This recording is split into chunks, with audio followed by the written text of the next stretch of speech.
either Monday or Tuesday at the beginning of the week, there was a Metallica cassette sitting up there on the shelf where all the instruments go.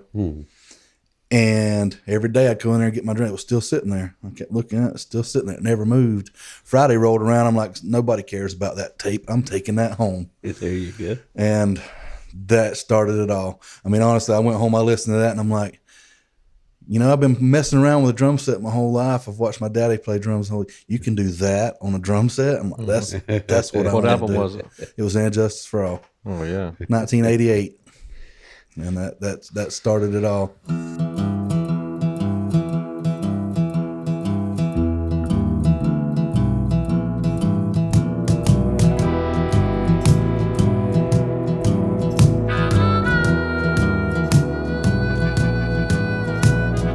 Something in the water taught me how to crawl.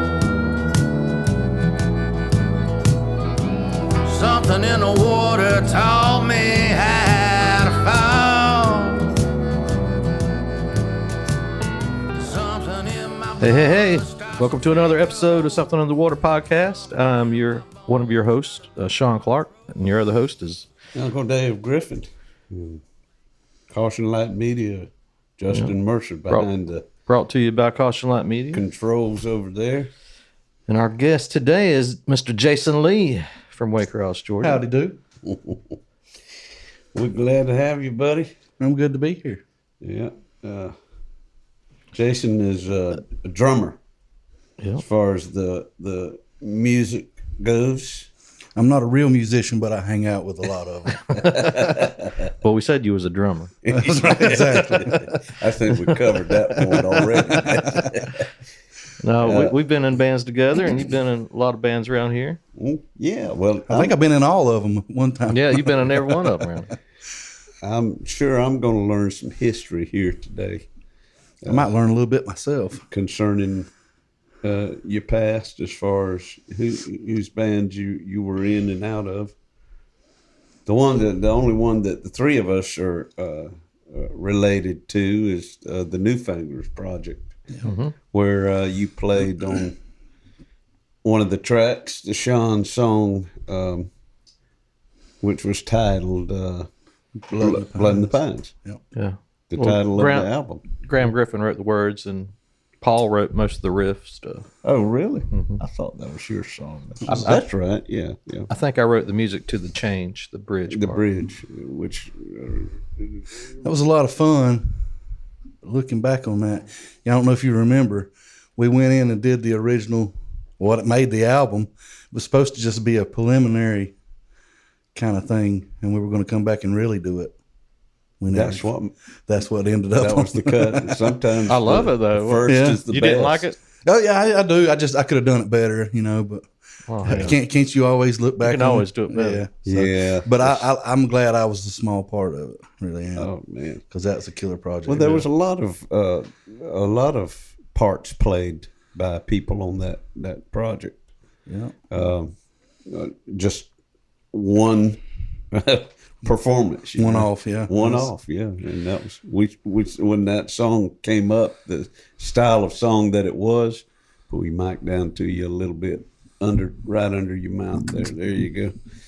And when that song became available, when we saw where it was headed, in a kind of a heavy direction. We knew. Call the sloppy rock and roll drummer. No. We got to get Jason on this one. You also played on I know you know this, but I'm just telling everybody else. Did I? No. That you played on the very first recording of the song "Something in the Water." Yeah. That was on my solo album, Strange Bird. Ooh. Yeah. And I think I did. Maybe Axle Grease and Gasoline. I think that was the first recording of that too. Maybe you might have had another one before that. I don't know. Did I put it on? I don't know if that cut ever made an album or anything, but I can't remember. I don't think it was on that album, but we might have recorded it. I might be misremembering too, though. It's out of print. I haven't heard it in a while. I used the original.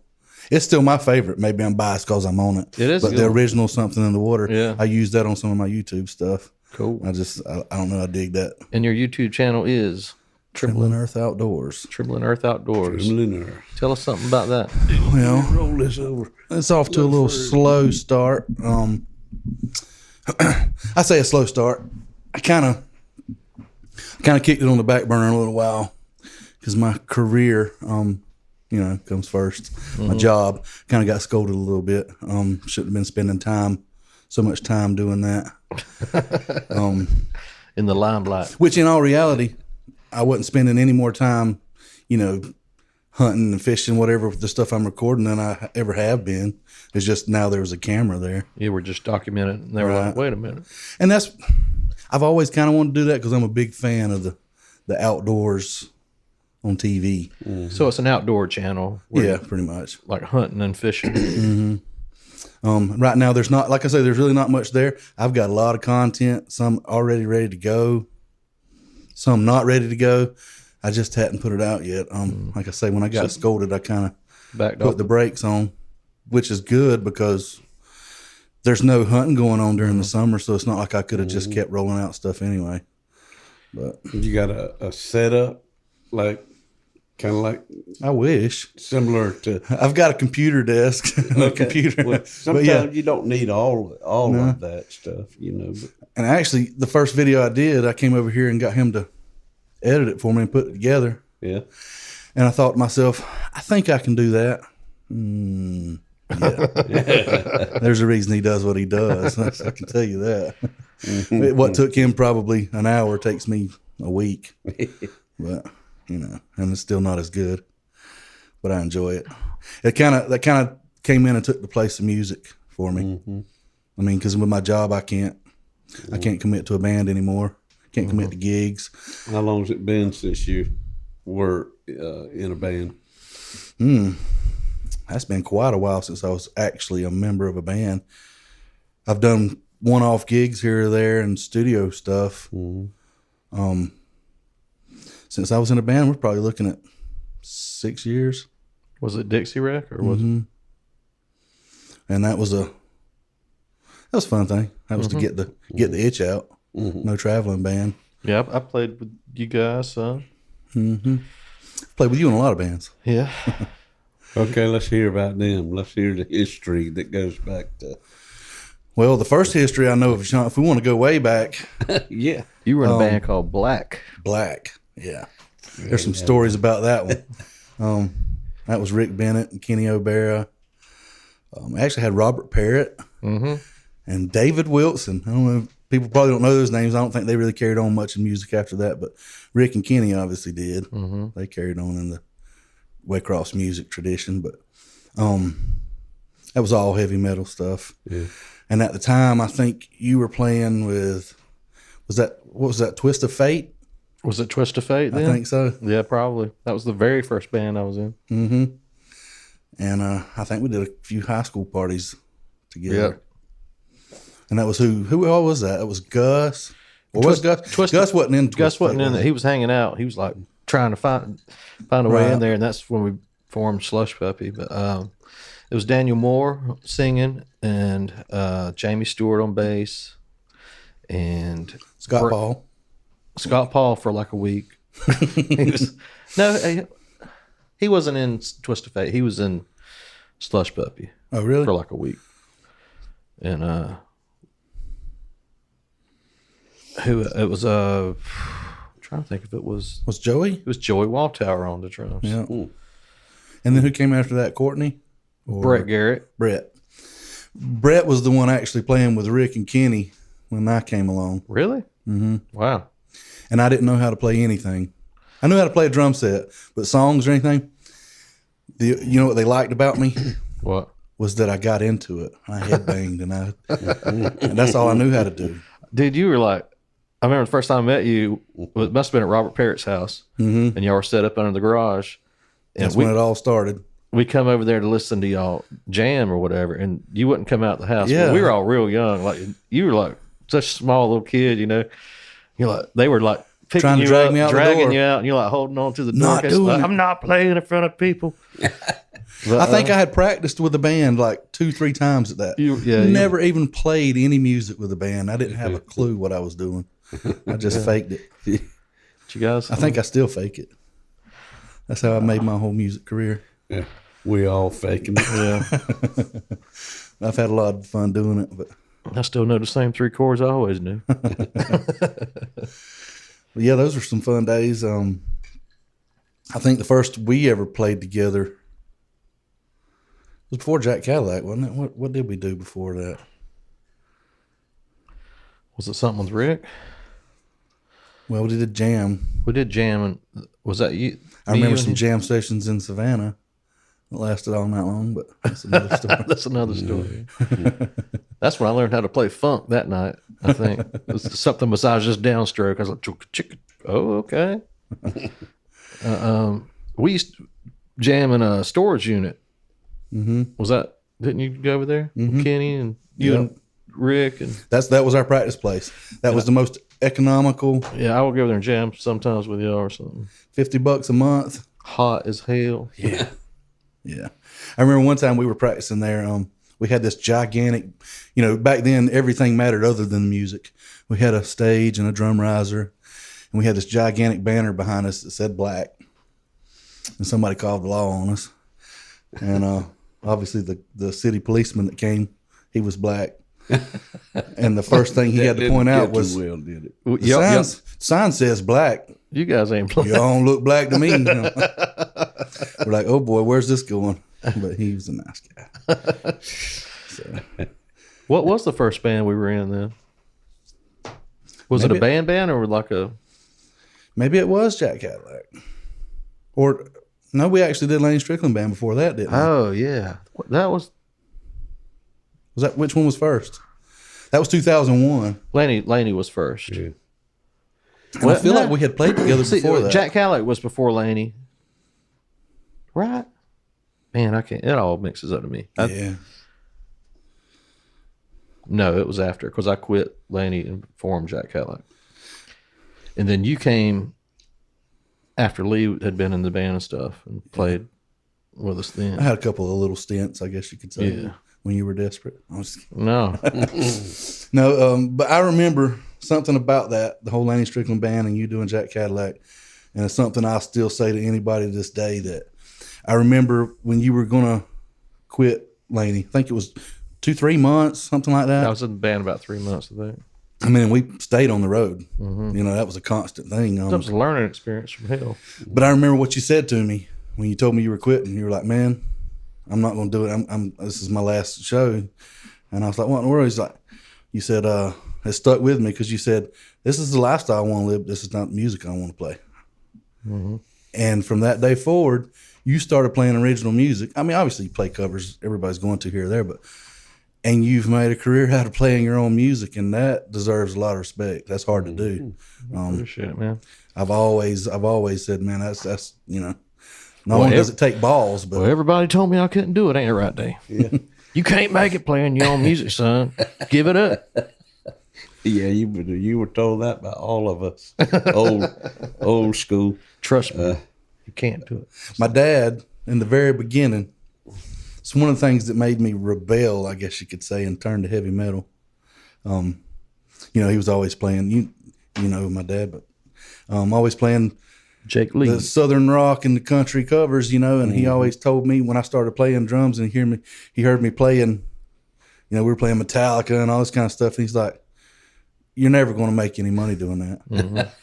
He's like, "You're wasting your time playing that music." I'm like, "Listen, I'm not doing it to make money. I'm doing it because I like it." Yeah. And that's what I like. So that drove me to do it even more. So I guess when we was coming along, I did know your daddy. I knew him very well. As a matter of fact, we'll get into some of them stories. But back when we were coming along in the early 70s, it was money based kind of situation. We were serious about putting a band together, learning the material. Next step was print some business cards and start booking. That was the process.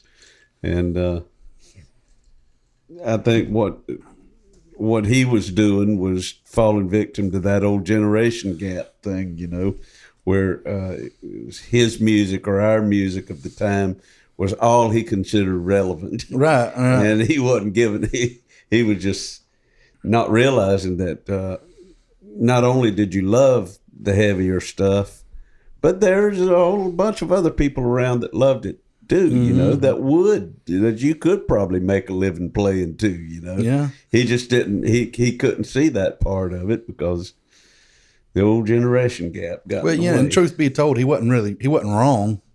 It's just that I was in it for a different reason, and honestly, I guess I've played all kind of music. I've played it all, and I love all styles of music. I guess if you're going to put me into a box, it would be I'm a heavy metal, rock and roll, whatever.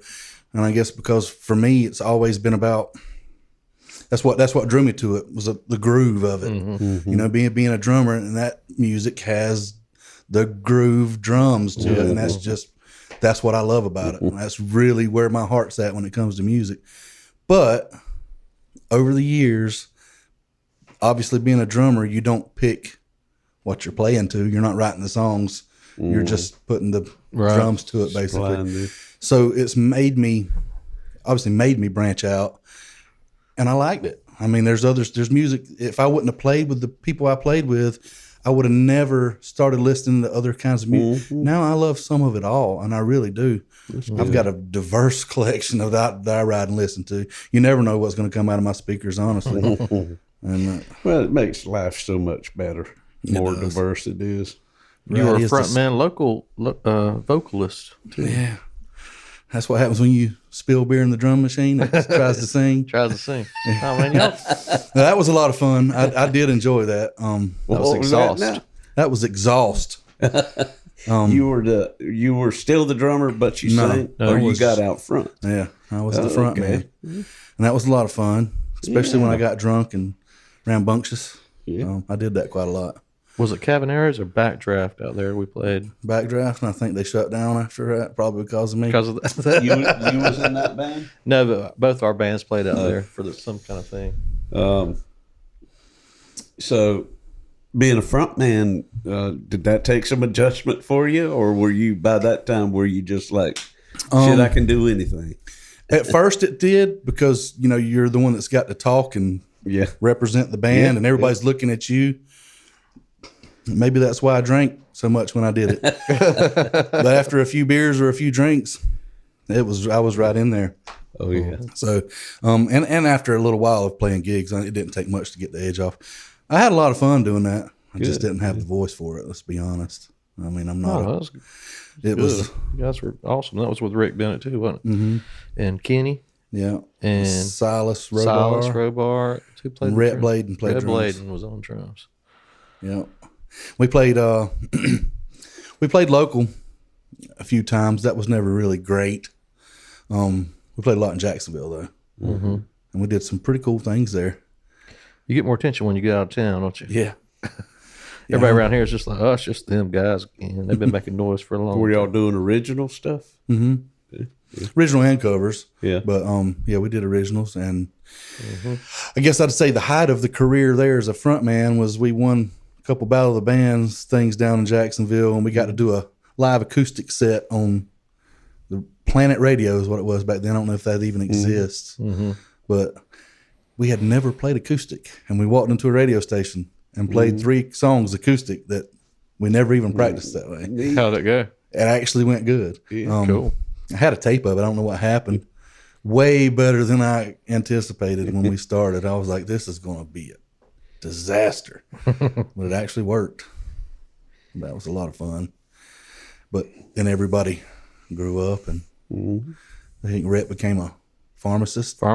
Yeah. Yeah. Never saw that coming. But he lives in Huntsville, Alabama now, and doing well for himself. I think Silas is some kind of city official in Valdosta. Wow. Some kind of tax. Yeah, I saw him Steel Magnolias back when we were playing there. Yeah. And then, of course, Kenny and Rick. Well, yeah. Those are lifelong friends. Rick is actually, I guess, the one I can say is responsible for kind of making me start playing drums with a band.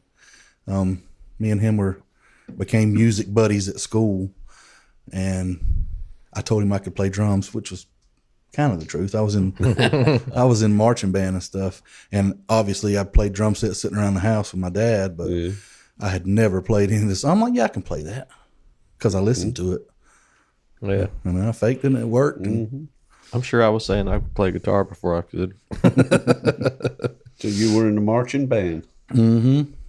And so you a lot like Connor, my son Connor, followed in my footsteps. I was in the marching band out at Ware County High School in my high school days. And probably with my dad. Cause he was too. Your daddy, there was when I was in the 8th grade, there was like a student coalition that came to all the 8th grade classes in the lower schools right before high school.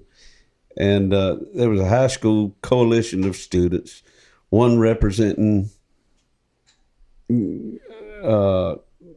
chorus, one representing band, one representing sports, probably, I don't know, just different aspects of high school extracurricular activities, high school life. And they came and talked to the whole 8th grade class of Memorial Drive Elementary. And it prompted us to think about what we wanted as our electives in our first year of high school, you know. And I had just got back from Tampa, Florida, where I was in a junior high school down there, very sophisticated compared to the old country, swamp country schools up here. You know, when I left in the 6th grade to Tampa, I left Memorial Drive, and the kids, my classmates, were hitting the playground in springtime with blue jeans, T-shirts, and bare feet, you know. I swear to God, they didn't even wait till Easter to pull their shoes off. And it was you know, quite a culture shock to me when we moved down to Tampa. But down there, everything became, you know, real, you know, oh, you got to dress up. HIS, London Fog, socks match the shirt, you know, loafers and shit. Well, Daddy retired, and we came back. So I spent 7th and the first half of the 8th down there. Came back to Memorial Drive, the second half of the 8th, and there was them same students in their blue jeans with their white T-shirts on. And as soon as springtime hit, you know, pull them shoes off. Let's get out there. And here I come waltzing in wearing cologne, and He was a prep. And it was like, dang, how did it change so drastically? Anyhow, the group representing high school came out and helped us to transition in. I said, all right, well, I don't want to take PE for my elective because I've been through a year and a half of that at Tampa. I'm tired of that, showering at school. And I'm not a singer, so chorus is out, so that leaves band. I signed up for band. I said, well, what am I going to play? Let me play the drum. That sounds all right. So I learned how to play the drum in the 9th grade, and then went through 3 more years and got quite good at one drum. But when your daddy was in the 8th grade, he was 2 years behind me. I was picked to be in that coalition that went to the elementary schools and talked to them about what they can expect in high school. And I represented the band program. And he told me years later that I was responsible for him going into band. Really? by that coalition meeting in his 8th grade. Now you're responsible for me too, then. So that's how the cookie crumbles. Yeah, that's how the dominoes fall. I can blame it all on you, Dave. Blame it all on me.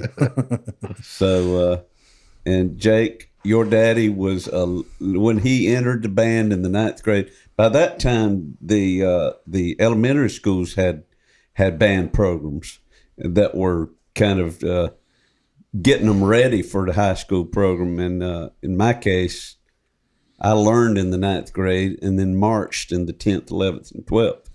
But Jake, when your daddy got to high school in the 9th grade, he was right there in the marching band with us, automatically because of his learning in the lower schools.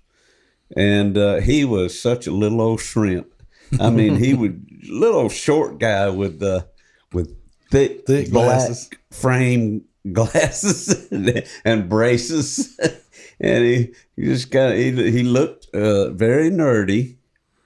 And a couple of years later, he was taller than me and had longer hair than me, and drove a Mach 1 or Mach 2 Mustang, blue. Boy, we spent many a night in that riding the streets of Waycross. I think you crashed that thing. Yeah. If it wasn't that one, it was the one right after. Yeah. But he was good in band. I remember he played the timbales. We stuck the timbales on him right off the bat. That was just 2 drums. Mm-hmm.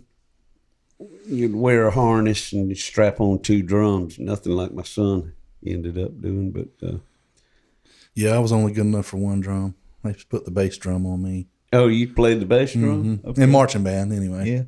Yeah. You started on snare though, didn't you? Yeah, but not in marching band. Marching band, I was always just bass drum. Were we in band together in middle school? Possibly. You were ahead of me, so it's possible. Me and TW were in band together. That's how I met TW. He always came to school wearing bandanas and Ted Nugent shirts, and he was he was on another level back then. But I always thought it was cool because he liked what he liked. He was listening to Iron Maiden and Ted Nugent and stuff that nobody else was listening to in junior high. He was in his own world, but it made him cool, to me. Yeah. I was like, check this guy out. TWs. Did my dad, so what was the band? Do you remember, was there a band name? Yeah, right out of high school, because I didn't pick up the guitar until my senior year.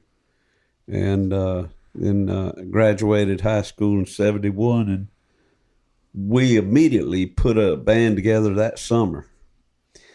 And it was called Doghill Gang, was the name of the band. Okay. And we would rehearse in a little old empty house across the street from my house and next door to Billy Ray's house. Yeah, it was a 3-piece group, and we played, let's see, the song that we had down the best was probably I'm Your Captain, Grand Funk Railroad song. We played a couple of Grand Funk songs, and probably some Creedence. I think you told me a story about, I don't know if it was your first gig or only gig or at the whatever. VFW. You weren't supposed to be there? Yeah. I got that. I'm going to read that in the tale of the week at the end of this show. Good. I want to hear that. Yeah. Because I've heard his version. I'd like to hear yours. Okay. All right. Yeah. I'm sure there's probably one and the same, but a little different nuances. That may have been the only band that we ever shared company in.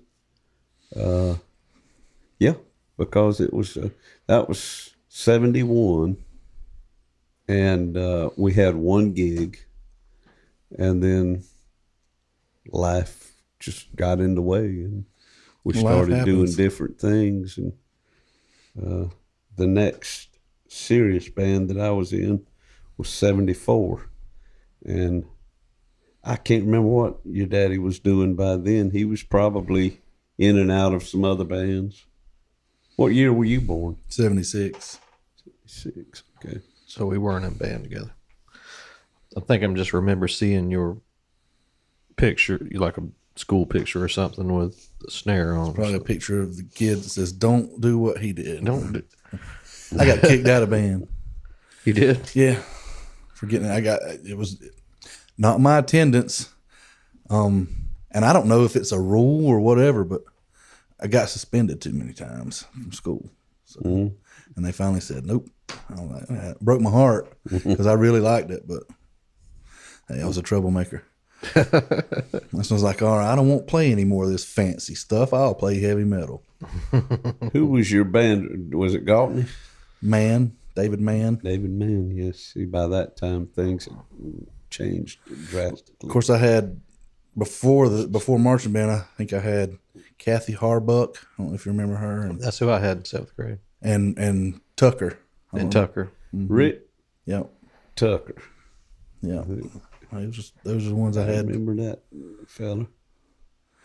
And actually, what I'll say this, I think my stepbrother, I didn't really listen to heavy metal until I was like I was old or something. Till I was about 12 years old. I remember when I was 12 years old, I heard people talking about Metallica all the time, and I didn't care for it. I was actually listening, I think, to Beastie Boys, and Jody Parrott was the cause for that. But anyway, I remember back then you had to carry your drum home to practice. You had to log so many practice hours at home.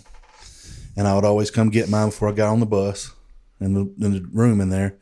And one of the Monday or Tuesday at the beginning of the week, there was a Metallica cassette sitting up there on the shelf where all the instruments go. And every day I'd go in there and get my drink. It was still sitting there. I kept looking at it, still sitting there. It never moved. Friday rolled around. I'm like, nobody cares about that tape. I'm taking that home. There you go. And that started it all. I mean, honestly, I went home, I listened to that, and I'm like, I've been messing around with a drum set my whole life. I've watched my daddy play drums. You can do that on a drum set? I'm like, that's what I want to do. What album was it? It was And Justice for All. Oh, yeah. 1988. And that started it all. I didn't play in a band, I guess, until 3 years later, something like that. 91, that's when I first started. And that doesn't seem so long ago, but looking back, it's been 30 years. That's when I started too, though. Yeah. You were 2 years younger than me. And those were the days back then. That was that's all that existed in my mind. Yeah. I mean, band once I gigs. started that route, I was always good in grades and stuff. Until that, I was like, screw this. Yeah, exactly. I'm gonna play guitar for a living. Tell that teaching lady she ain't telling me nothing. I need to know algebra. It didn't turn out exactly how I thought it would. But. Speaking of school and about that whole thing, me and you ended up getting our GED together. Yeah. Oh, did y'all? Yeah. We quituated together. Hey, y'all Quituated. Y'all took that seriously. That whole musician, I just bad boy image and everything. You just dropped out of school. I had failed 11th grade. I did too. And I was kind of like taking some 11th grade classes, but then I was in classes with people that were still. So I just like, I don't think they ever knew I was like had failed or whatever. And then I was just like, I'm not going back again. It's just like y'all disappeared. Well, and what happened with me was I failed 11th grade, started going back, and I was supposed to graduate in 94. If I would have went to summer school, I could have. Right. But then they started the new school. Right. They were merging Waycross and Ware County. 95 graduates Same were the year, first. Yeah. We were the last from the old school. And then I found out I would have to go to that new school, and I'm like, nope. Not going to happen. Nope. So I took the other route. And you know what? It's never held me back. No. Nobody's ever said, look, you got a GED, get out of here. Yeah. How long before y'all got your GEDs? Got them that. I got mine immediately. Yeah, we were in class together getting them. Actually, we took the class before my class even graduated. They had to wait for my class to graduate before they actually mailed me my GED. They wouldn't do it until OT. Well, what was it then? The technical school. It was Okefenokee Tech then, wasn't it? Yeah. But it was across the street from there. Right, but it was still It's still the same part. Oh yeah, across the street from OTC. I didn't take the class. I just went up there and said, I can pass the test. And they're like, well, when you fail it, you're going to have to take the class. That's what I did too. And I said, So you did that too? Yeah, right? I'm like, if I fail it, then I'll take the class. My But mom the other day, she's like, "You said you got your GED, but I didn't ever see it." I was like, "Are you telling me I didn't get my GED? Come on!" Like, I still got mine. Actually, the job I've got right now, I had to show it. I mean, I can't think that's the locate first it, time I ever had to show it. And I got it. So they didn't. Did y'all have to take the class? No. No, Just took the test. Nice. We said, "Hey, man, we know the Earth goes around the sun, yeah. not the other way around." That's difficult que- as the GED. That's how what kind of questions it was. It's Yeah, like, it how long was. does the Earth go around the sun, or does the sun go around the Earth? How long of a test was it? It was long as Yeah, hell. you had lunch, you took, breaks and stuff. It was they had subject sections, obviously. Okay. Yeah. English and math. Yeah.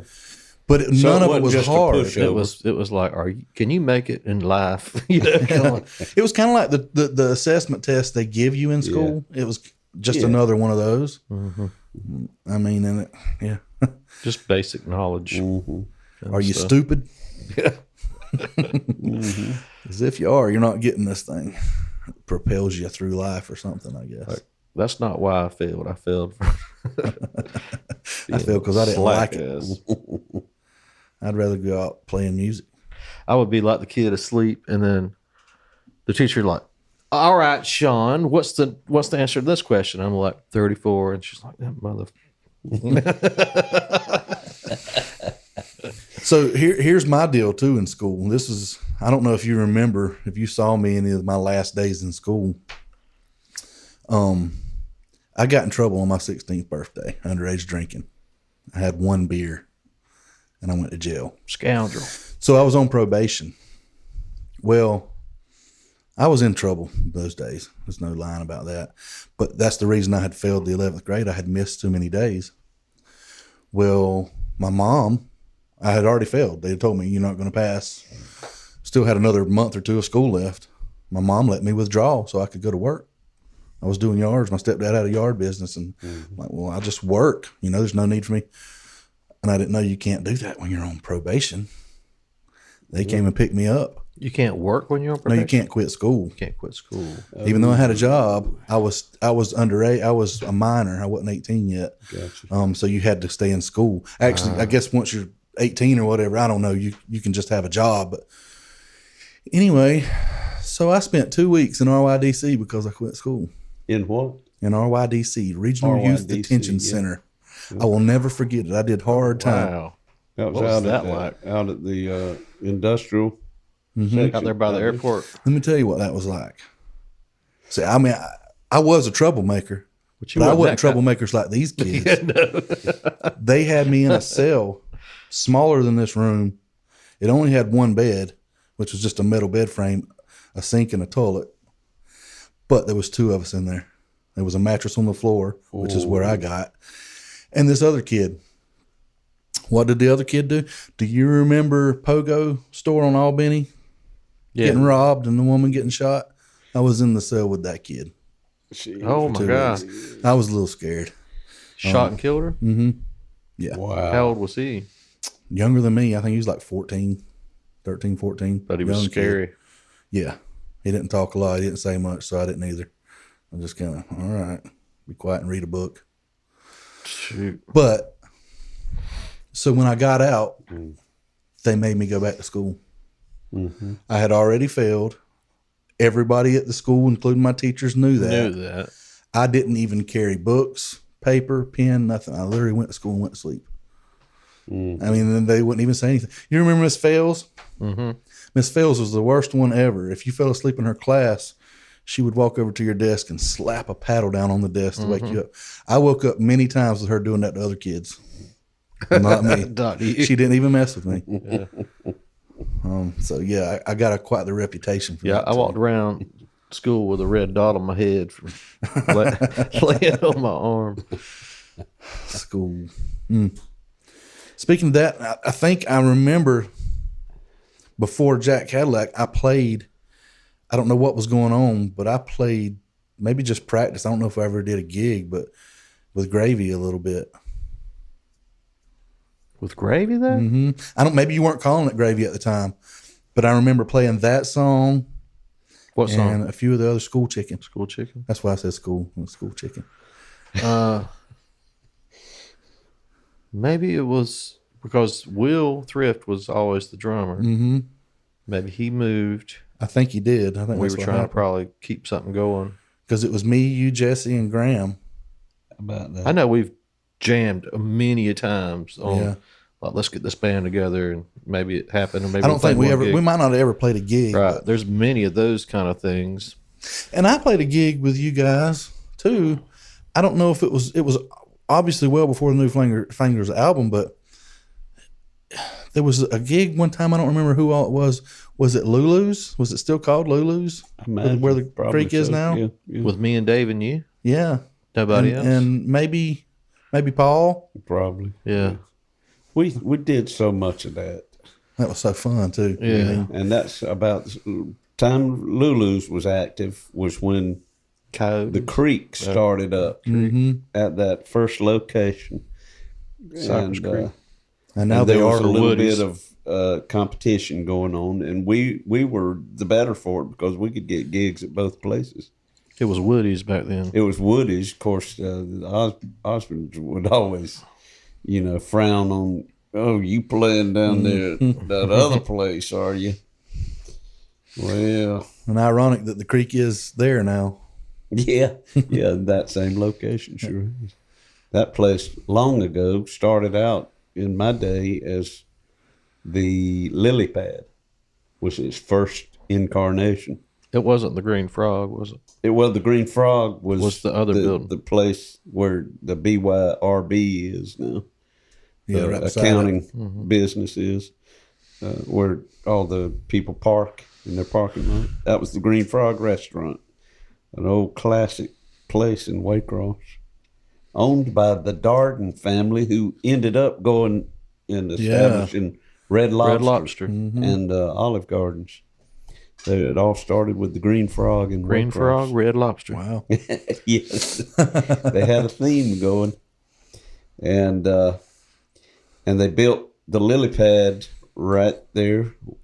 It was a good distance from in back of the Green Frog, But They own both. It What was was part di- of the Green Frog establishment. Yeah, What was different? Was it more of a the bar? lily pad was an outdoor thing. It had a bar that was only the bar was covered, and then you walked out from under that gable where the bar was, and then you hit a deck, a wooden deck that stretched all the way out into the like a garden, and there weren't no grass or anything. It was rocks, and concrete tables and benches.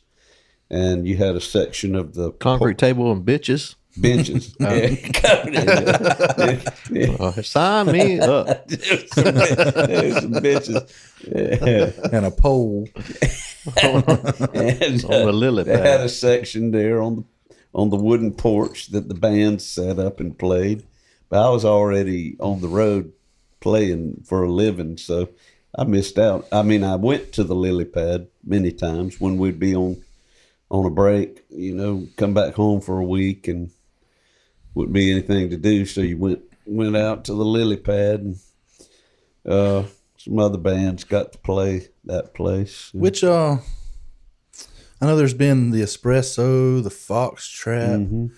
Which one of them? Stoplight, traffic light. Or something? Started off as the Foxtrot. It was opened in probably 76, 7 or 8, somewhere around there. I remember my And it parents was going when open I was little. Yeah. by the Jacobson brothers. It used to be a men's store, or men's and women's store, clothing store in Waycross. The Jacobson family owned it, and they diversified and opened up that nightclub. Your parents went to it? I remember going to the Foxtrot. I just remember that name. Yeah. You stay here. It was big in that disco period of the mid 70s, that's So it's the Foxtrot first, then it became the Espresso, Espresso. and Was it My ever the dad traffic played there a light? lot. it became Alibis. Was there a traffic light? there was a downtown store that sold Levi's named the Traffic Light. But there could have been a club named that. Is that what I think that's what the bar on Oak Street's called. Oh, yeah. Is that right? Okay. Yeah. It's probably still that, right? I think so. It's been that forever. Mm-hmm. But prior to the Foxtrot, it was, I think it was called Eagle Laundry. It was an old dry cleaner's place. Huh. That was what it originated as. And the Jacobsons turned it into, that was Al and Baynard Jacobson that turned it into a nightclub. And it was pretty just sophisticated place back in those days. I heard it was the place to be there. It was a place to be. We'd get out there and dance and carry on like young folks. And I remember dancing with your mama out there one night. I sure did. Just years later, after your daddy and all. Yeah. We had some times. Your mama she's a pretty girl. Back in those days, just starting out, she worked at the Tasty Freeze. Yeah. And that's where your daddy and her met. She had long, straight, long brown hair, like Cher, and big brown eyes, and your daddy flipped. And we hung around. We did a lot of hanging around back in those days. All three of us did. And then, of course, me and your daddy, we would always ride around in his car, my car. This would have been 72. Cruising around the Dairy Queen? Cruising around the Dairy Queen. Let's see, the A&W, the Dairy Queen, the Burger Chef. And after that, you going down to the bowling alley and you could get out and go in there. That's where Coley Electric is now. That was the bowling alley. So the bowling alley and then ride around the drive-ins, the burger joints. That was it. And there wasn't nothing else to do in this town. Of course, we'd drink while we was riding. And we got to know all the little gas station bathrooms, because it'd be constant. Yeah, I got to pee, and listening to 8-track tape, Queen. Me and your daddy, we got into some Queen. I discovered Queen on my own. Me and two other guys was late night partying and didn't go to bed and just took out to Jacksonville in the early hours of the morning and pulled over and slept on the shoulder of the highway on US 1, waited till sunrise, and then picked up our journey. We wound up down there on downtown Jacksonville. They used to have a music store where we bought our first equipment from. Downtown called Paulus Music, and right next to Paulus was an old record store. We drove down watching that record store, and I remember going through there and thumbing through pull this one album out. It's Queen's first album. All it had was Queen, and it looked like a kind of a pinkish purple front cover of Freddie Mercury standing there holding a microphone stand, out of focus and everything. I flipped over the back, and there was just this round robin of different photos of Queen. And I said, well, hell, they all look good. They all look like rock and roll. And I said, I've never heard of them, but I'm buying it. And carried it home, stuck it on the turntable, and man, from that first song, Keep Yourself Alive. Keep yourself alive. My God. They were definitely on another level. Brian May, Yeah. that guitar player was just, oh, damn. And then Freddie Mercury's voice, and drummer and the bass player. And man, from that point on, but that was one of the that first album and the second album. Me and your daddy listened to that many a night drunk. singing along with it at the top of our lungs, and wind up at home at about 12 o'clock, 1 o'clock, fall asleep, drunk, wake up hungover early the next morning and go to work, laying carpet or whatever the job was that I had at the time. I'll tell you what, I know it's been said a lot of times, but you talking about walking in and buying that album.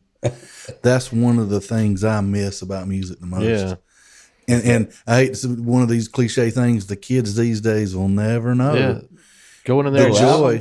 Albums. I mean, looking- even when it was CDs or cassette tapes. but looking at every one of them going, Yeah. what I want Yeah. to listen to. Yeah. The physical copies of having going and buying music and that being the only way And you listening listen. to it over and over. And you were forced to listen to the whole album. Yeah. You didn't just listen to the radio hits that you can go download. No, you had to. Smell. Yeah. The smell of an crisp. album when you pull that cellophane off, that the ink print from the cover would hit you, and then the vinyl, the lacquer smell of the album itself. It was just, oh man! And stare at the pictures while you were listening. Stare at the pictures, Maybe and read the every lyrics. liner Yeah. note on there, and you hear that when you put the needle down. I listen mostly to streaming stuff, and you can literally listen to anything. Right. And I'm like, I don't even know what I want to hear now. But if you only got 30 records, That's what you're going to listen to. you're like, I want to listen to this one or whatever. But it's so hard to pick now that it's just at a click of a button, So it doesn't mean the everything's- same. Everything is at your fingertips now, and it just ain't the same. It's made it all jaded. I mean, it really has. It's too easy to listen to anything. Back then, it took effort. Like, have you heard of this band? Dude, I went to Jacksonville and I heard this band. Yeah. Well, this guy played me this band. You got to check it out. It was like, oh, you felt like you was finding out some information. It's like back then, you either had to somebody let you listen to it, or you bought it because it looked cool. Yeah. Which I remember one of the albums I was thoroughly disappointed in was I bought Meatloaf, Bat Out of Hell. And it was just not what I wanted to listen to when I'm like, that was deceiving. I was expecting some Ozzy Yeah. Ultimate Sin type That's an stuff. epic cover. Yeah, what is this? Motorcycle. But yeah, you either had to discover them from a friend letting you listen, or you might have heard it on the radio, heard the one song on the radio, and then you go buy the album, or MTV. you saw them live. You go to a concert to see one of your bands, and they're one of the young bands Opening up. bands. Yeah, I discovered so many bands that way, and now it's not the same. I miss that, man. So much of that magic of music's lost these days. Oh, it's just. I guess that comes from just having an overabundance of, everything is right there at your fingertips now, and it's lost. Yeah, it's a good thing, but it's a bad thing all at the same time. Same thing with movies, though. I was realizing the other day, I was trying to find something to watch, and if I didn't have everything right in front of me, I would be like, I want to see this. It would have been easier to. Gets in the way. It's like, Gets well, in damn. in the way of your. Now talk. that I can literally watch anything, what do I want to watch? And not only that, you don't appreciate it as much. Right? Yeah. Like I remember back we So lived this in was Maynard. too easy. We lived in Maynard. And we didn't even have cable, but one of the stores down the road rented videos, VHS tapes. I mean, we watched everything in that store. If you only had a couple hundred, but it's like when you had less to choose from, And when you would rent a movie, you would watch it. you enjoyed it more. You would watch it 3 or 4 times before you had to take it back the next day. It's like now it's so easy. You turn a movie on, 10 minutes goes by, you get distracted and start looking at something else. I'll screw it. I'll watch it later. And it's just It's hard to stay off your phone when you're watching something. Yeah. I have to put it up. technology has advanced us so far. We've backed up. Yeah. It's dumbed us really- down. It has watered. It's watered everything down. Yeah. I Everything's don't know what's going to change that either, because things are just going to progress and keep progressing. Into yeah. How do you go back? maybe a brownout or a blackout or a solar flare, which would wipe out everything, and force us Asteroid. probably force us into a zombie apocalypse type situation. It would. I mean, they've written whole reports in the government. They've written reports, and on how quickly civilization would decline in after a blackout or a brownout that lasted for a week. What's a brownout? Brownout is not as bad as a blackout. It's just It's my underwear. it's probably and Jason's underwear. But brownout probably wouldn't affect as many things, But you'd consider the pipeline thing, What would that have been like had it gone on for 3 weeks or a month or something, where probably wouldn't be as bad, but you take a computer outage and the way that these governments around the world are able to hack now, and you take it, if they get it in their mind to hack the banking system where you can't draw money out, you can't. Your money's not there anymore. Your cash is not there. Shows zero. People are ATMing for the cash, and you can't do that. Then you're going to see a breakdown in civilization, and it's going to happen gradually over a few days. Then it starts lasting a week or more. Then you're going to start hearing gunfire in the neighborhoods and stuff like that. I mean, I think we've just got shown just how drastically things can change. That was like boot camp for. I mean, everything we know can change in the blink of an eye. I just wonder at what point are the aliens that started this whole experiment going to call it a failure? At some point, going to They're pull coming the plug. back.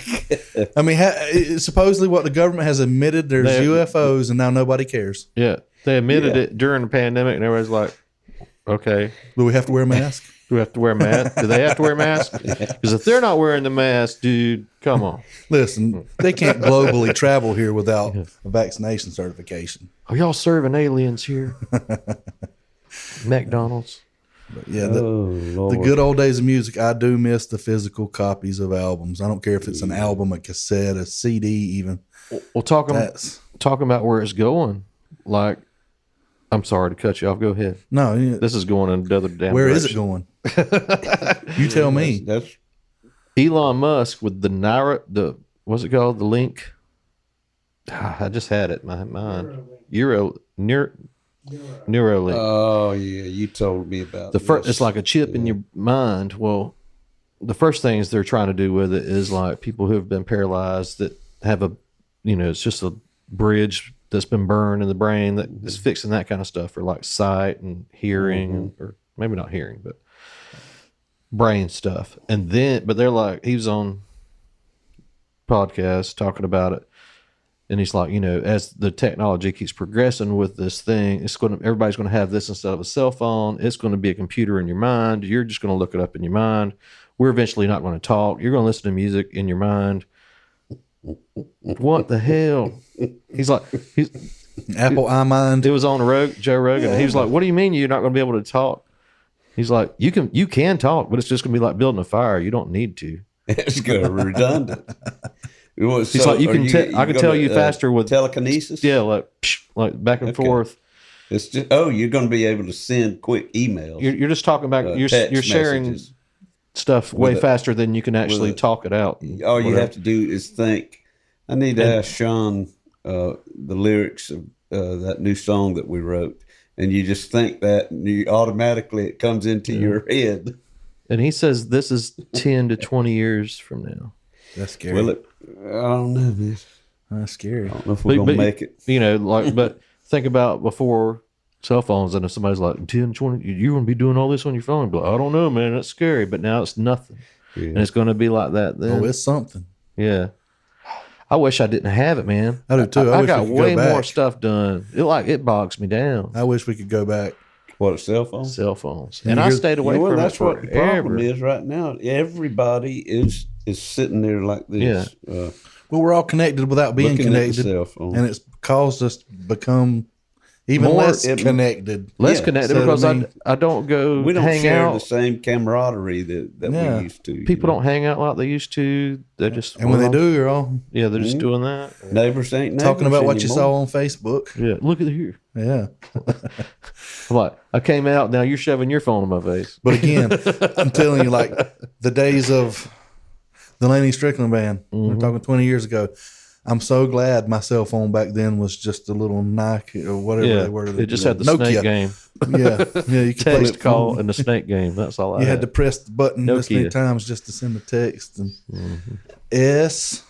Yeah, I mean, wow. Can we go back? I don't even like that. I don't like being able to. I, mean, I was like the last one to get one of those because I was like, this isn't going good. I don't want to be. Anytime somebody wants to get a hold of me, they can call me. Hell with that. right. I'm out. Like when you used to, though, I'll when be you, home when when you I get went home. somewhere, you were there. You were in that moment. Yeah. Anything else, anywhere else, wasn't even relevant. Yeah.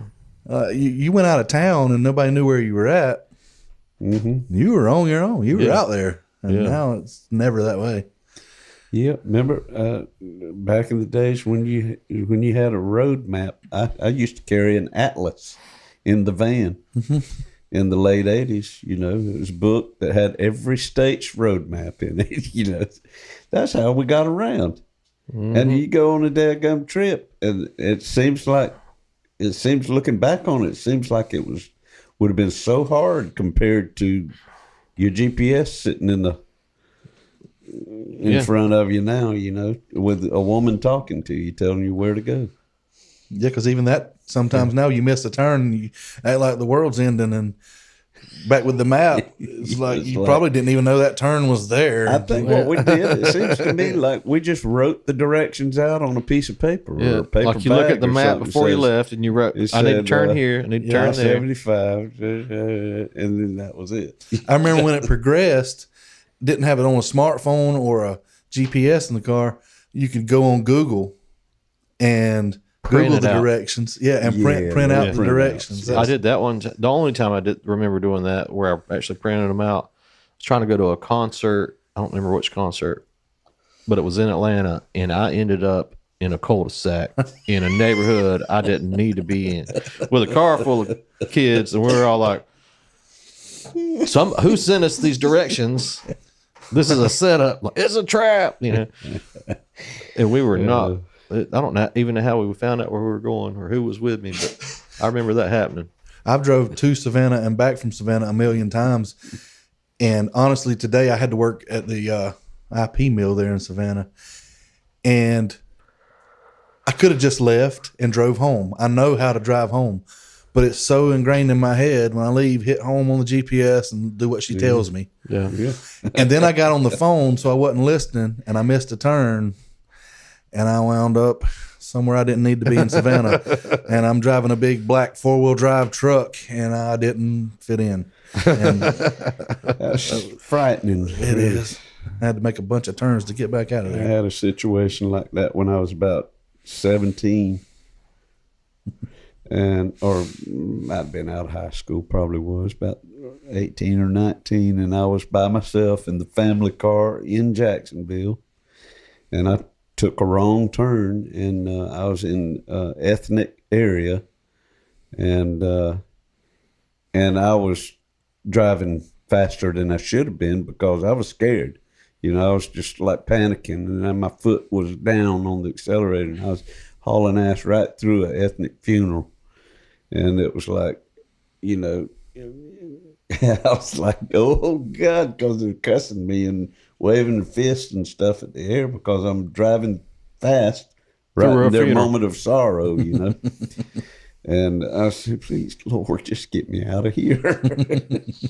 I got. He said, "I'm turned busy getting this around. one out. I'm busy getting this one out of here." That's not What's your good. turn? It's not a good feeling, but I guess that's one aspect of it that's probably advanced and improved is the mapping and Yeah, definitely. getting around and everything. It is nice. Technology it makes your life comforting. easier, but it makes you dumber. I feel, you know, like Yeah. I don't even add anything adding. I'm like, calculator. Yep, it's right there. Like it's That's 8 just plus- like the directions today. I could drive home. I could drive straight home from where I left. I've been there so many times. remembering phone numbers. But I don't even do it. think to do that. It's just like, oh, tell me what to do. Like I don't even know my wife's phone number right now. You know, it's like, Yeah, that's a thing of the past. it's crippling us. But and back on the whole thing, what it's done with music is bands don't make money from selling albums anymore. No. Yeah. It's all about the live gigs and merchandise. That's unfortunate. Yeah. And something I've noticed, I don't know what's going to happen, but I've been paying attention to this, and I kind of saw it coming a long time ago. I'm like, when they open things back up, is it going to be too much all at the same time? And over the last couple of months or so, you're seeing all these tours that have been postponed. The end of this year, there's so many shows. Because I started, getting like, I'd like to go to see that. And I'd like to go see that. And it got me thinking, are they going to have full crowds? Or is it going to lower I'm already attendance? seeing videos right now of full people shoulder to shoulder crowds. Well, I'm in not talking certain about are they areas. going to be full crowds because of the pandemic. I'm just wondering, like, when this thing gets started, like these bigger concerts, you can only go to so many. Oh yeah. Is it? They're going to be so many at one Because there's so time. many happening at one time. There's Yeah. not enough people. Well, I got you. I mean, I guess there'll still be enough people, but I don't see all of them selling out like usual. I was feeling like this whole COVID thing is, it sucked for music because it went away, but it's like getting people back into it because everybody was taking it for granted there. exactly. It's just so much in your face, and now it's like new kids coming up weren't into it. They were just whatever, but now you take it away, and it's like, oh, this is coming back. You need to support it. And I think for some musicians, it's gave them, like some of your tour musicians, you have to tour so much to make money now that it's giving them a break and kind of refresh them.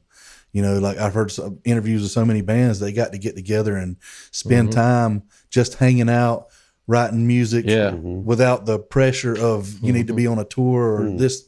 It kind of gave them family time again that they hadn't had in years. So it kind of pushed reset. So it's been good in that aspect. I had some shoulder issues going on that was like this inflammation from playing and playing and playing and driving and playing and driving. And that all went away, and it's starting to come back a little bit now. But I miss playing. I mean, you guys, I know you do it. You've done it for years. And so to take it away for a year and a half has been a big change. Well, some places hadn't come back yet and are not going to come back. They've made the conscious decision to not have live music on this side of the pandemic. That's only a handful of them, but still, some of them went out of business. And some of them did go out of business. But maybe it'll come back around as it actually gets back to normal. I think it will. It's got to. Music ain't going away. Music and pornography and drinking. Those three things. Sex, drugs, and rock and roll. Sex, drugs, and rock and roll. That's it. That's They will always outlast any kind of a downturn, like the Depression. Those three things still kept going. Well, those are the times you need those three things. So they're all escapes. They're all vices. Full faith in brothels. In humanity. Full faith in humanity. The brothel of that humanity is. On that note, I need another drink. Well, folks, we'll be right back with our guest, Jason Lee. Maybe we'll start talking about music. Yeah. Something in my brain won't let me stray. Something in my veins gonna find its way. Something in the water taught me how to pray.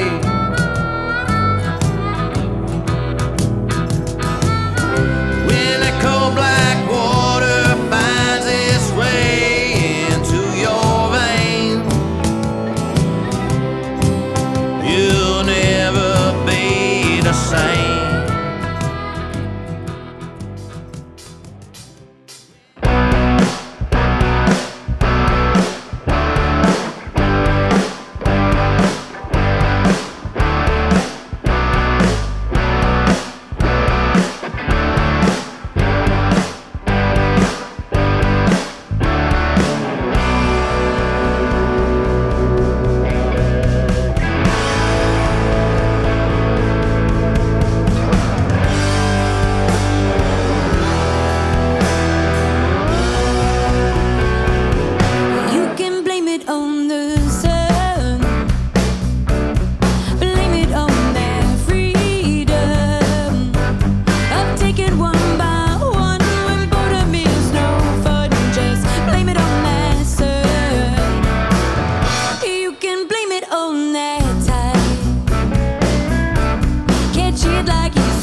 mercy. I love that video. That's awesome. Yeah, that was a fun time. How old is that? That's about 2 years, ain't it? Or more? No, it's probably 4. It's been a while now, yeah. 4 or 5 Well, it's maybe. one of my favorites. And y'all watching on here probably recognize Chris and Laurie as being our guests on a few episodes ago. That's one of their originals there. And I guess who's the other one? John Peavy on guitar, Josh Kirkland on guitar, Don Hill on bass.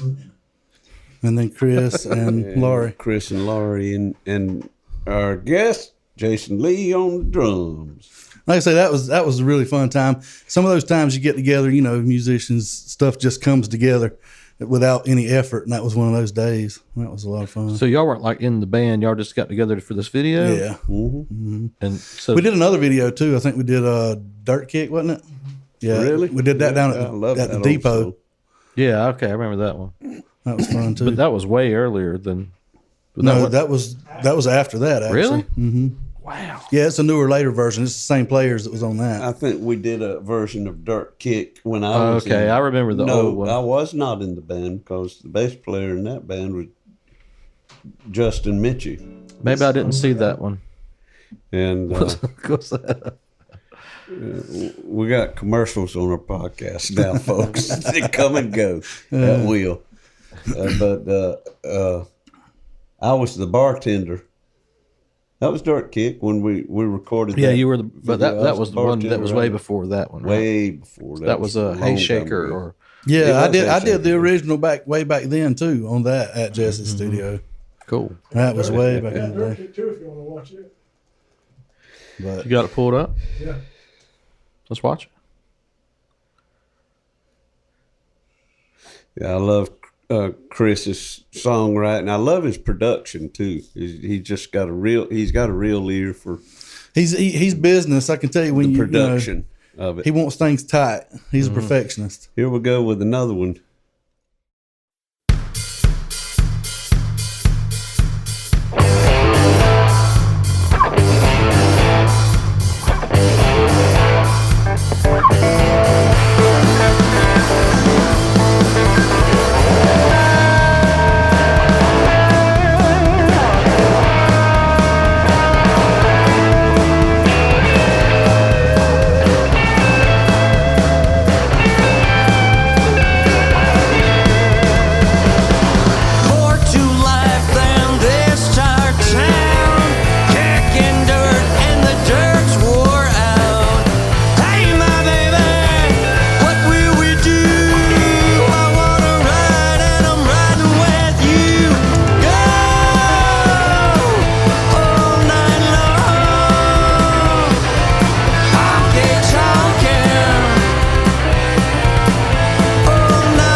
Yes, sir, man. That was Oh, good. man. I never saw that one.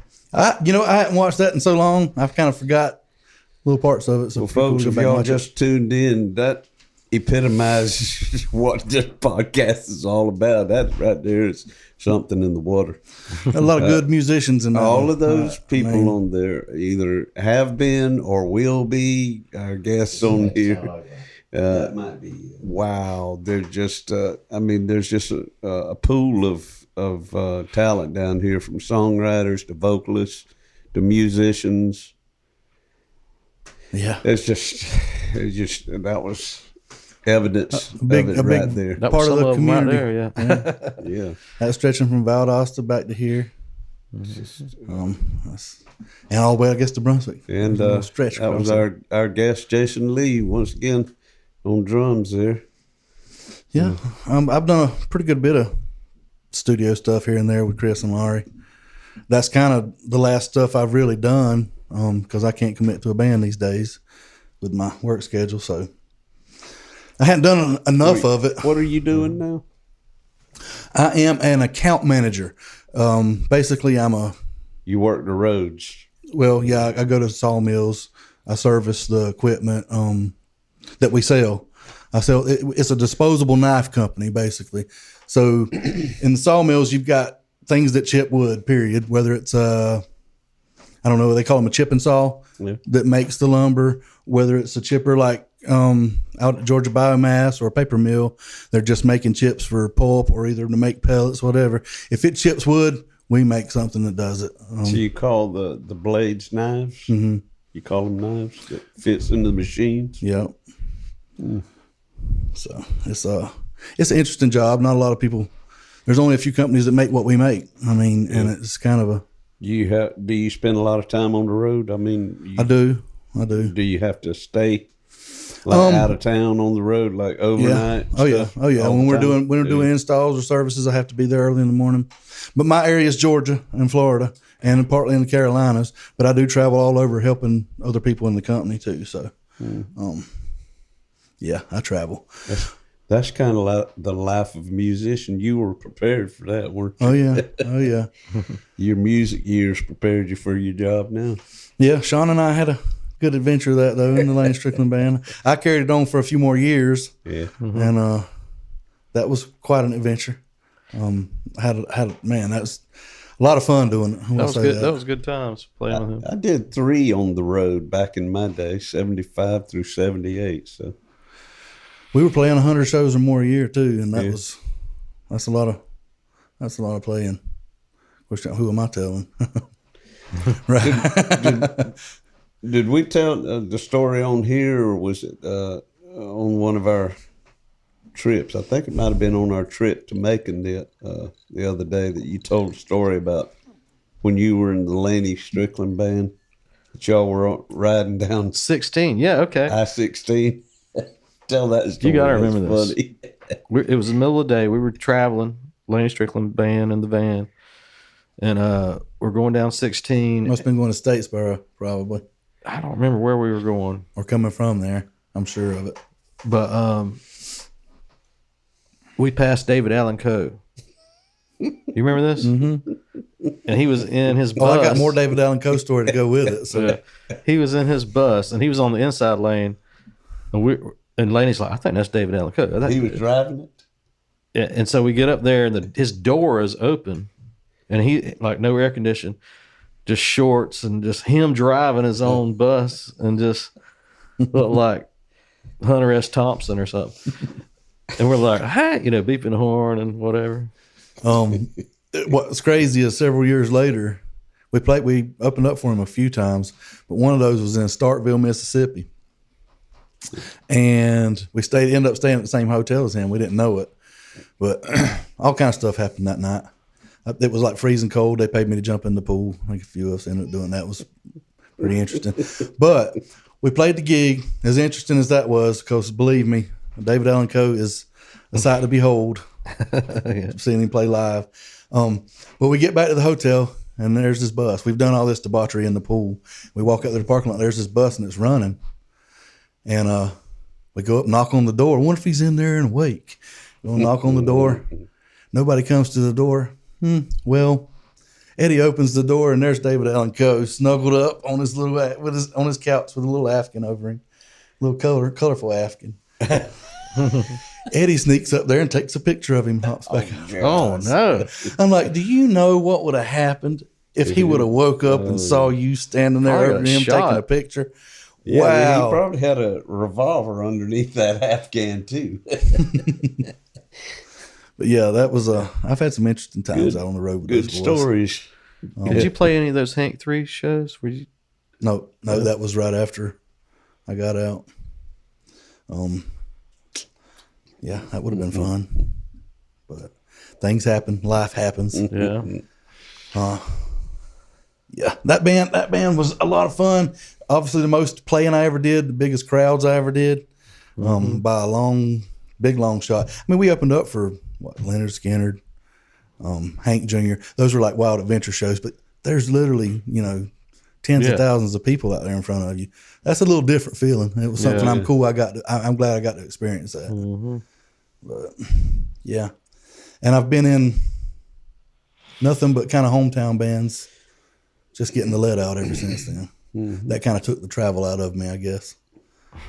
We got that, but it's bad now. I still itch to play, but There was one year at Swamp Town that Newfanglers performed, and I think you may have ended up playing a lot of songs that night on stage was because of a lack of a drummer.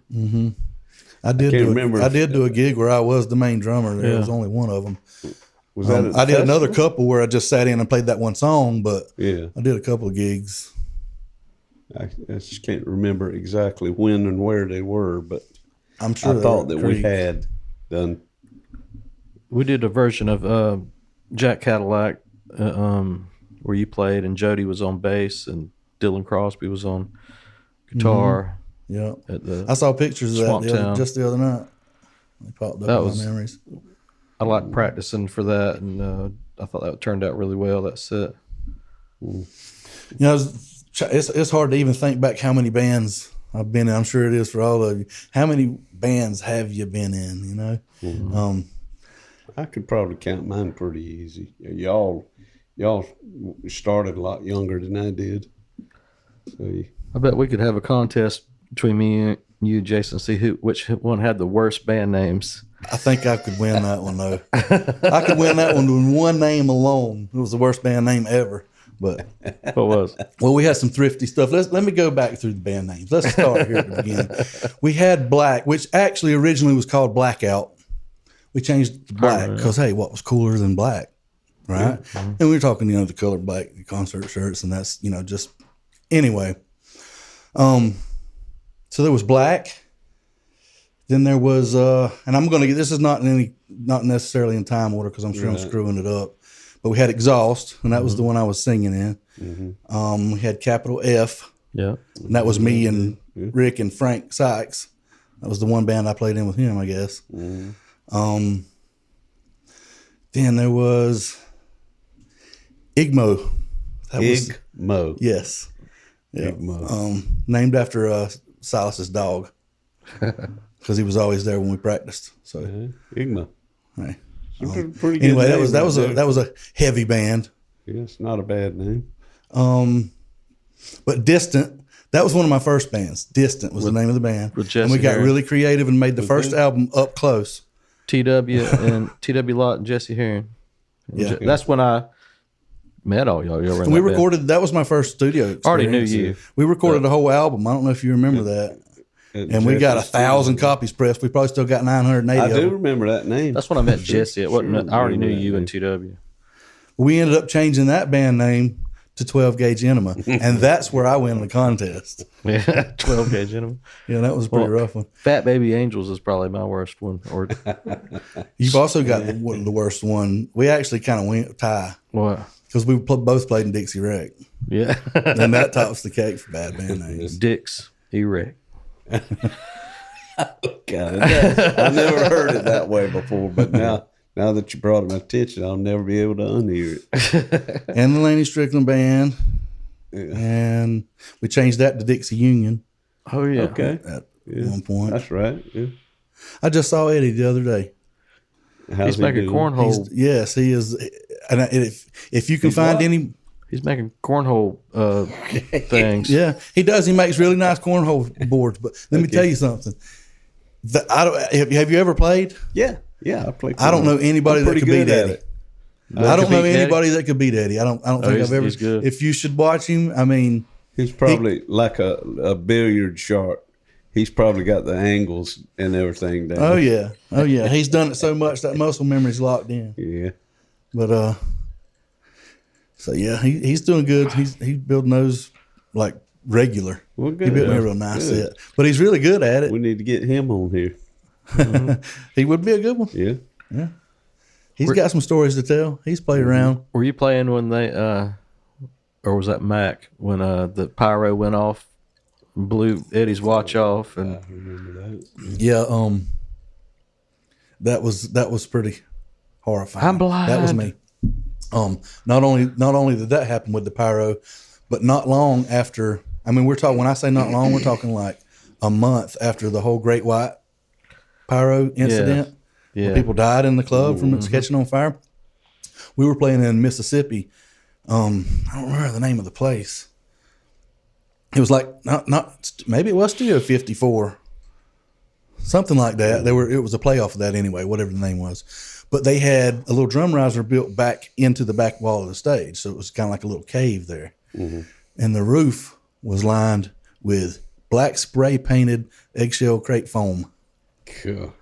And the pyro pods were right on the front of the drum riser.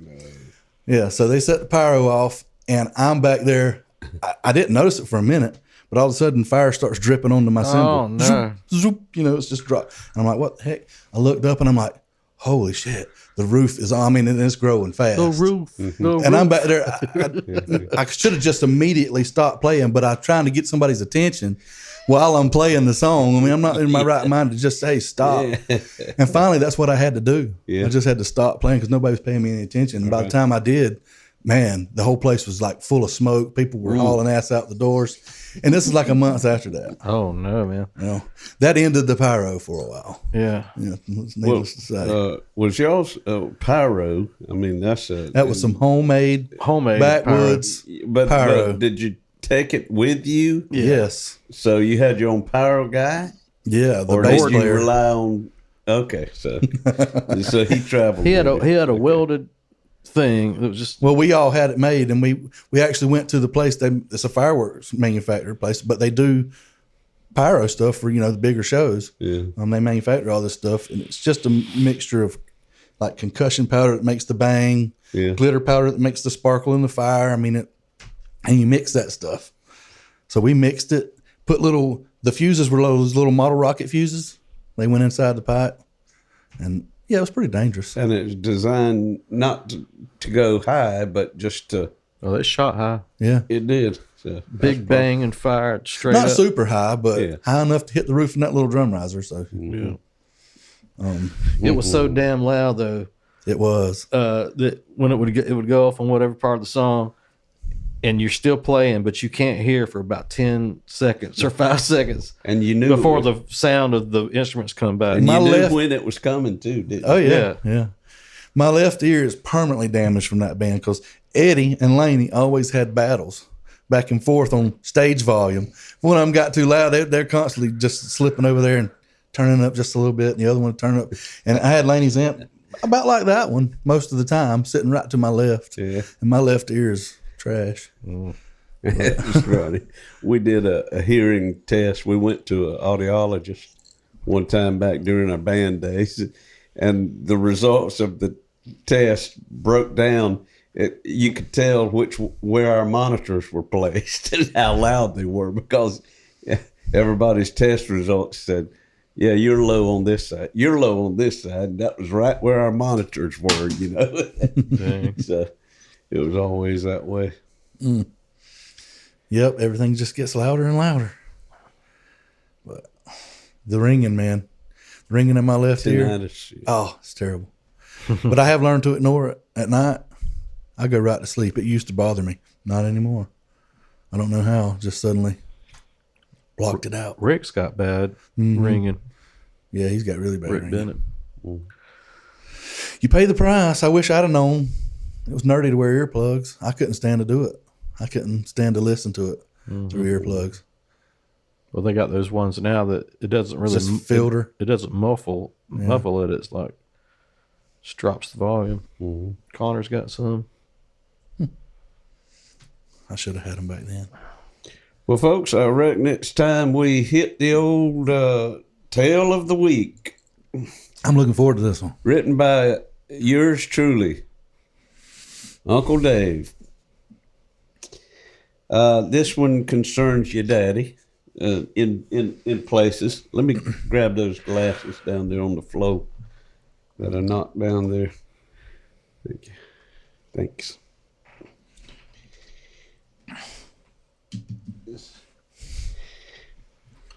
This one is entitled VFW, Penthouse Magazine, and How I Found and Lost Graham Parsons. I caught the music bug in 71 during my senior year of high school. That was 1971. No matter what I listened to, that bass guitar just kept jumping out at me. Billy Ray Harron, my old neighbor on Mount Pleasant Road, or Doghill as we used to call it, had been playing guitar for several years already and invited me by one afternoon after school. Leaning up in the corner of his bedroom stood a 6-string Silvertone electric guitar with only 4 strings on it. He grabbed it and showed me the bass line for Jimi Hendrix's Hey Joe, and I never looked back. After we both graduated that June, we left Doghill and headed off to separate colleges. I chose Georgia Southern in Statesboro. Billy Ray enrolled at South Georgia Junior College in Douglas. Despite the distance, we managed to pull our first band together on weekends in Waycross, rehearsing in a small empty wood frame house on Dog Hill. Billy Ray played guitar and handled the vocals. Jake Lee was our drummer, and I played bass. We were offered a job in late September of 71 at the local VFW in Waycross. We had no PA system, but we overcame that by taping a microphone to a broom handle and cramming the wood stick into a knot hole on the stage floor. On the afternoon of the gig, we practiced our asses off, playing everything in our slim repertoire: Creedence Clearwater Revival, Grand Funk Railroad, and Chris Christopherson. The VFW would give us what we took in at the door, so we hired Gary Keels as our doorman and proceeded to play to an empty room. Late in the evening, the veterans in the bar next door took pity on us and pooled some money together. We walked out with about $8.33 apiece. Back in our day, before the World Wide Web, Google, and Wikipedia, we gleaned as much music news as we could by poring over album covers from front to back, reading Rolling Stone magazine, and the occasional word of mouth from friends and strangers. One weekend in 71, Billy Ray relayed a tidbit of info he had picked up from a dorm mate at college. The guy told him that he had heard one of the birds was from Waycross, Georgia. Well, at a time in the late 60s when psychedelic music ruled the airwaves, Graham Parsons guided the birds into a country music direction. Their landmark album, Sweetheart of the Rodeo, was roundly celebrated by music critics, but largely ignored by the record-buying public. We didn't yet know about Graham Parsons, who had left Waycross at the age of 12 while we were mere 6-year-olds. He moved to Winter Haven, Florida, got into music, and wound up in California with the Byrds. The Byrds we knew, or thought we knew, were the Dylan-esque folk rockers led by Roger McGuinn, so we dismissed that information as quickly as we heard it. By 1973, I had dropped out of Georgia Southern and found my place in the workforce delivering building materials for Choo Choo Supply. Billy Ray had followed suit and was working as a tour boat guide at the Okefenokee Swamp Park, located 8 miles south of Waycross. So in July of 73, I had made a run to St. Simon's Island with a pickup full of plywood. At lunchtime, I grabbed a ham sandwich and the latest issue of Penthouse and sat in the cab of my truck on Mallory Street down by the pier. I took a quick peek at the centerfold before turning to the new music section in front of the magazine, where I began to read a review of an album called simply GP. There was a black and white photo of the artist, Graham Parsons, smiling and handsome. As I continued, the reviewer stated, much of the music on GP is reminiscent of the country music played on radio stations in Waycross, Georgia, where Graham grew up as a child. That was all it took. I ground that pickup into high gear and hauled ass back to Waycross, Billy Ray's trailer with the news. From that day forward, our lives were transformed. Sleepy little old Waycross was home to a bona fide musician, not just any musician. This guy's artistic vision had created a new musical direction that, unknowingly, we had already subscribed to, as groups like Poco and the Eagles were already on our turntables at home. We both started buying up Parsons' catalog from international submarine bands Safe at Home, through the Byrds and Flying Burrito Brothers, all the way up to GP, his first solo album. On September 19th, 1973, Graham Parsons passed away in room 8 of the Joshua Tree Inn, succumbing to a lethal mixture of alcohol and morphine. He was only 26 years old. In a mere period of 2 months, we had found our musical visionary, then lost him. Billy Ray immediately took upon himself the task of figuring out who Graham Parsons, the Waycross boy, was. He interviewed everyone who knew him, from childhood friends to workers at Snively Grove's box factory, the business Graham's daddy managed. Having all this knowledge, Billy Ray has been interviewed for several biographies on Parsons' life and the BBC documentary Graham Parsons' Fallen Angel. In 1999, he wrote a letter to the governor of Georgia, Zell Miller, which led to Parsons' induction into the Georgia Music Hall of Fame.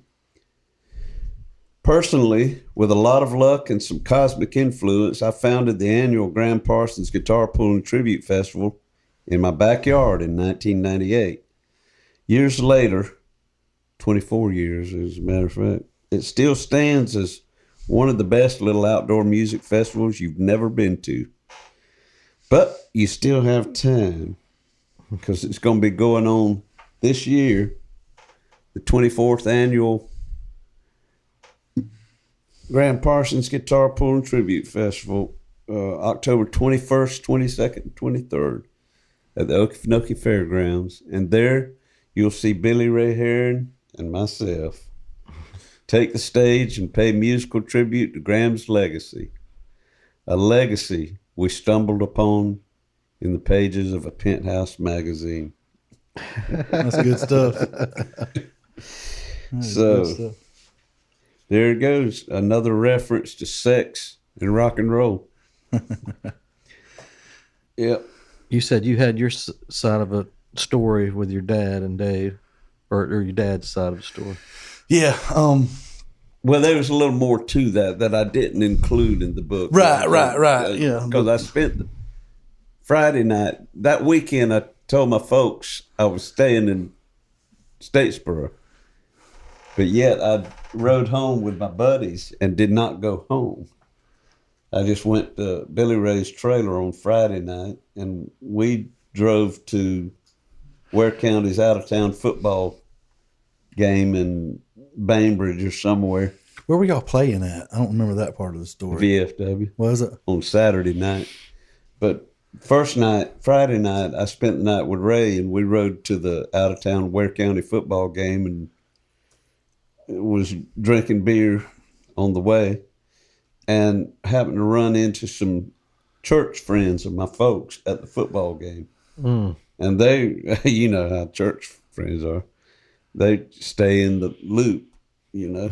They looked at me and they said, "Your parents said you were staying at Georgia Southern this weekend? And I said, I am. In fact, I just came to the football game on Friday night, and I'm going back to Statesboro tonight. So there was lie number one, or lie number two. First time was when I lied to my folks, told them I was staying. So ride back, spend the night at Billy Ray's trailer Friday night. We get up Saturday and meet up at the VFW and set the equipment up and rehearse for the big gig that night. And as said in the story there, the gig was nothing. Wasn't nothing big about it. But it was an important first step for us. And then went home with your daddy and spent Saturday night with your daddy at his house.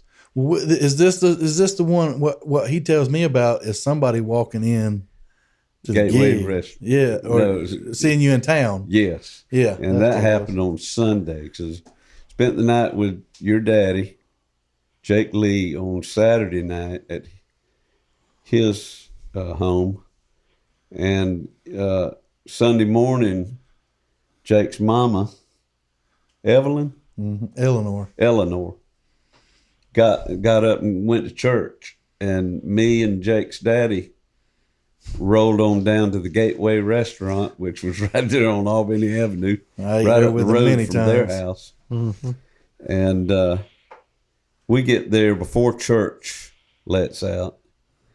And we're sitting over on the side wall up under the air conditioner there. And I'm sitting there with my back to the front door. And your daddy is sitting to my right with his eye aimed at the front door.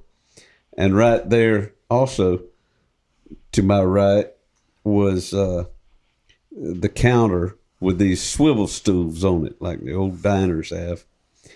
And anyhow, your daddy's sitting there and he says, David, those people that were at the football game the other night, the friends of your parents, just walked in. And I went, like, slumped down a little bit in my chair. And he said, David, your little sister just walked in. Dang. And I struck down a little lower. He said, David, your parents just walked in and they took a table. Let's see if I'm sitting right here, hunched down. They took a table right over there. And right back here was the counter stools. And my little sister jumps up on the stool right behind me, right over my shoulder there, and starts spinning around and around on the stool. Oh, my gosh. Finally, she goes, pulls that stool to a halt, and I could feel her looking around the corner at me. And she yells out, Dave! What's Dave doing here? And I just turned over, looked at my parents, and hi. And Mama was tickled to death to see me, as mamas are. Daddy was not happy. He was on to you. He's automatically. He knew you were up to no good. Yeah, automatically. That was the day I rode back home with them and waited on my ride to go back to college. But while we were at home, me and Daddy were out at the clothesline taking in the clothes. There's something you don't hear, folks. We were out at the clothesline taking the clothes in, and Daddy was admonishing me for, number one, for lying, which I shouldn't have done. But he had gotten the whole story out of me. Why I lied was because I wanted to play the gig at the VFW, and I figured that they wouldn't let me if I'd have told them, So Daddy was telling me, he says, a famous quote was, my son will not play in juke joints. And that turned out not to be true. And the VFW is a classic example of a juke joint. Yes. But flash forward a few years later, probably 5 years later, and Daddy and Mama and all the family was in the audience at the King of the Road in Valdosta, which was not a juke joint. It was like a supper club. And I remember laying in bed one Sunday night at home after they got home from church and hearing him, some of the friends of theirs came home from church with him, and he'd bring his buddy in there and point out all the guitars that I had stacked up on the couch and tell him about all of my conquests and everything. So he had changed his opinion. Proud of you then. He was. Yeah. You got to get out and show them you're actually serious. Is that the story pretty much? Pretty much, yeah. That Jake told you. Yeah, I don't know if I would have known all the details of the little sister and all that. You see, you were there. Obviously, you have a Lord, a lot more knowledge of the situation than I do. Hard. It was hitting close to home too. It's like, God Almighty! Don't ever lie to your parents. Right. It'll come back on you. Yeah. That's pretty much what he told me. Don't go to where everybody's going to eat on Sunday. For one. That's funny though. I've ate there. That's some of the good memories I have of my papa was eating in that same restaurant. Mm-hmm. Obviously, a lot of years later. Eating with my papa in there too. A lot. He'd always take me there. Yeah. It was great. It was some of the best. Well, it's like Nana's. Some of the best grits and eggs. Yeah. Remember that big old Down home cooking. He always called it the greasy spoon. big, was it a marlin on the wall or something? Mm-hmm. I remember looking at that as a kid, like, that's cool. That's been a long time ago. Old Waycross, it's seen its changes. It has. It certainly has, like everything. I tell you what, though, a lot of people move off from Waycross and they don't like it anymore. It's the most terrible. You know what? Anywhere you go, it's what you make it. Yeah. I love old Waycross. It's home. I don't have a desire to go anywhere. It took moving off for me to realize this is actually kind of cool. Well, there's some awesome places in this world. Mm-hmm. Way cooler than Waycross. Beautiful scenery, a lot more to do. Mm-hmm. But I'm fine with visiting those places. That's where I like to travel. Mm-hmm. Yeah. Waycross is home. And folks, Waycross is where there's something in the water. And that's what this podcast is all about. We appreciate Jason Lee, our guest. I appreciate y'all having me. Really this do. time. And if anything, you've learned that drummers are real people. And they are smart. And we might not be real musicians, but we do hang out with a lot of them. So need more drummers. Right? We appreciate y'all watching. Do all the things. Send us emails at all the information is listed below the video down there, where you can like, subscribe, rate and review, notify us. Leave dirty comments. Leave dirty comments. If you don't like what's going on, well, just don't watch it. Yeah, there's that. That's an option. If you do like what's going on, we'd love to hear from you in an email or what have you. Tell them about our Patreon, Sean. We got a Patreon you can subscribe to, and we'll have a bonus episode every month on there. It's kind of behind the scenes things, and we're calling it the deep end. So if you're not getting enough on the regular Something in the Water podcast, you can subscribe to that and see a whole mess of other options. Slip off in the deep end. It's only dive off in the deep $5 a end. month. Yeah, $5 bucks a month, and you for now. Yeah, you better get in now while the getting's good.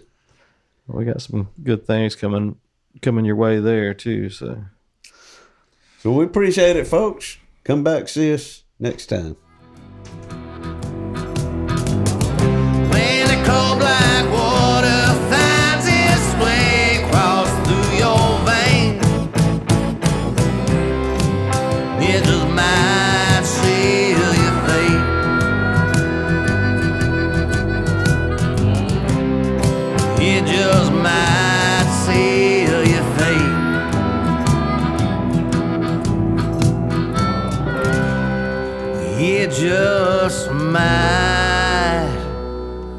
feel your face.